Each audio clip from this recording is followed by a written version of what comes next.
चलो सर तुझे आगे नसीब सब है ना बस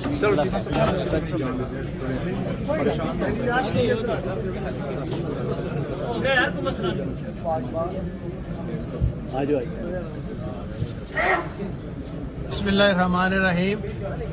अल्लाह के फजल व करम से मैं बिल्कुल बेगुनाह हूँ और ये मैं बात कर रहा हूँ अल्लाह ताला को हाजिर नाज़र करके, और मुझे अपनी अदलिया पर भरोसा है।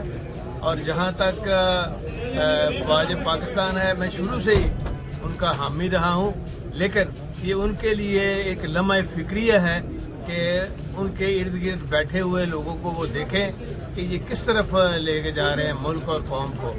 और मैं ये समझता हूँ और मेरा मैसेज है तमाम PTI के लोगों को कि अल्लाह के फजल करम से आप सच पे हैं, हक पे हैं, पाकिस्तान के लिए खड़े हैं, तो आप स्ट्रांग रहें, आपने बिल्कुल पीछे नहीं हटना, तकड़े हो जाएं बस इंशाअल्लाह ताला। और बाकी नतीजा अल्लाह के हाथ में है, उसके नबी के हाथ में है।